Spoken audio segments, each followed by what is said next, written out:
Bonsoir Gilles Bonenfant. Bonsoir Laure. Depuis 2006, depuis 17 ans déjà, l'Orchestre de Paris bénéficie du précieux soutien, du précieux accompagnement d'Eurogroupe Consulting en tant que mécène principal.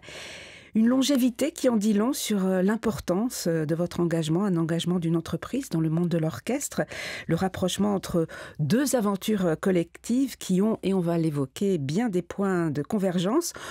On peut parler ici d'un véritable compagnonnage, puisque c'est un mot, je crois, qui vous est particulièrement cher. Ah oui, c'est une belle histoire qui s'est créée il y a 17 ans, d'abord à la salle Pleyel, et puis qui a pris une ampleur toute particulière depuis que l'Orchestre de Paris, en 2015, est installé à la Philharmonie.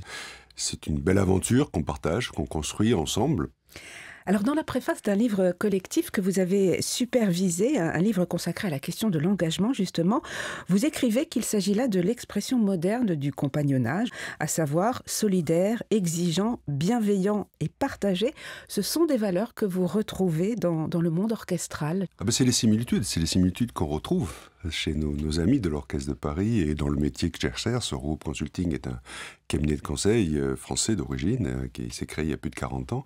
Et cette notion de compagnonnage, ces valeurs que vous venez de rappeler, elles sont similaires dans une logique où on doit à la fois avoir un impact individuel. Chaque musicien a sa propre posture, son propre impact, et puis chaque consultant aussi, et tout ça dans un collectif, sinon on sait très bien que le son n'est pas le même, la perception n'est pas la même. Donc oui, beaucoup d'analogies.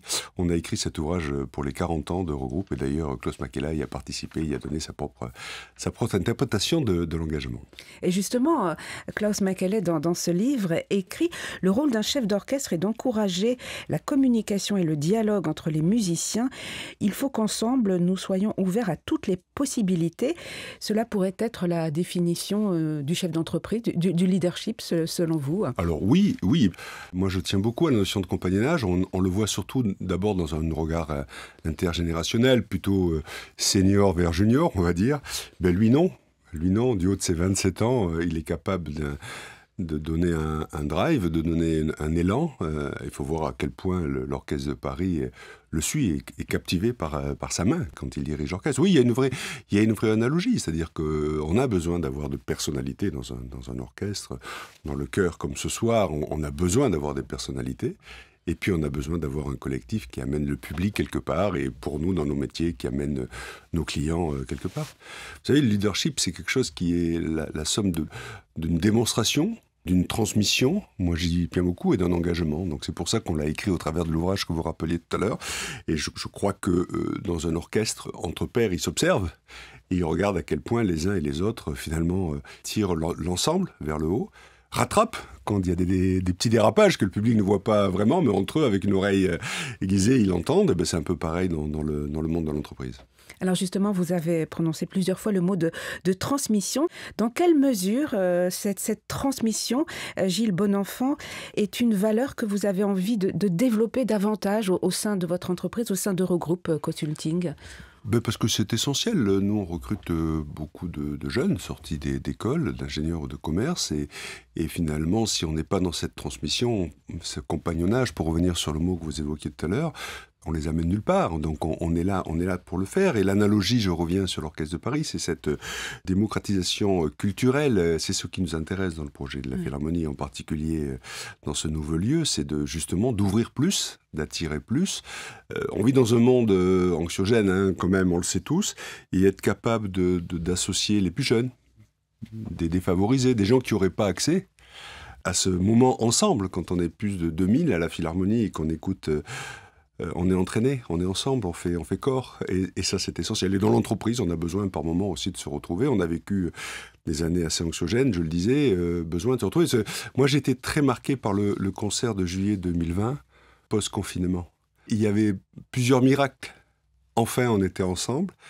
Beaucoup de silence, peut-être plus de silence qu'à d'autres moments quand il y avait des pauses. Et voilà, on retrouvait l'esprit de corps, l'esprit d'union dont on s'est tant privé pendant cette période de lockdown. Mais justement, cette crise sanitaire, aujourd'hui, la crise énergétique, l'inflation, la guerre, fragilise les institutions culturelles. Comment, en tant que mécène, réagissez-vous par rapport à cela? Puisqu'il faut être encore plus réactif, combatif, face à des enjeux parfois imprévisibles et poursuivre ce compagnonnage, Gilles Bonenfant. Vous savez, en mars 2020, on a d'abord mis nos consultants à l'abri, si je peux me permettre de le dire comme ça. On a prévenu nos clients et puis on a prévenu nos fournisseurs en leur disant « vous inquiétez pas, on sera là, on va payer vos factures ». Et puis, on a appelé l'Orchestre de Paris en disant « est-ce qu'ils vont bien ? Et comment on est à vos côtés ? On discutera de ce qu'on fait avec vous plus tard. » Et ils ont fait des trucs formidables pendant la période de confinement. Donc oui, quand on est dans ces moments-là, il faut être vif à l'action pour prendre d'abord des nouvelles et puis s'assurer qu'à la sortie de cette crise-là, et pour les accompagner, il n'est pas question de remettre en cause le mécénat. Alors maintenant, vous évoquez un sujet qui est compliqué, c'est-à-dire finalement dans l'économie qui est malmenée, est-ce qu'on va avoir suffisamment de mécénat culturel, parce que c'est essentiel. Je crois que globalement les entreprises restent fortement attachées à cette valeur-là, et en tout cas dans l'Hexagone. On est peut-être sur des rythmes plus longs, au sens on n'est pas tous en train de regarder sans résultat au mois donné. Donc l'Orchestre de Paris, nous en sommes mécènes depuis 17 ans, nous avons des discussions actuelles, en se disant dans 3 ans ça fera 20 ans, on pourrait peut-être imaginer quelque chose sur les 20 ans, une fête particulière, et je trouve ça très noble, très sympa et simple. Alors justement, quelles sont les actions que vous aimeriez développer avec la Philharmonie de Paris, avec l'Orchestre de Paris dans le cadre de ce mécénat? Alors, en parallèle, Eurogroupe Consulting a créé une fondation. On est le premier acteur français qui faisait du mécénat de compétences.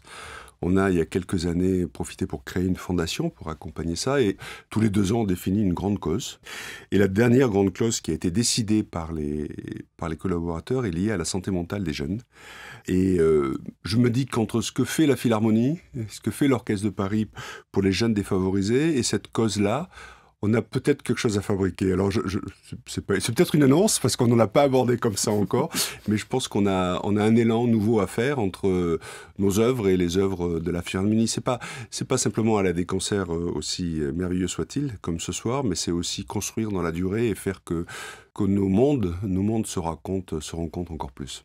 Voilà, donc un mécénat amené à se poursuivre encore plusieurs années, au moins jusqu'au 20e anniversaire dans 3 ans. Voilà, on va dire ça comme ça. Merci beaucoup, Gilles Bonenfant. Je vous remercie beaucoup.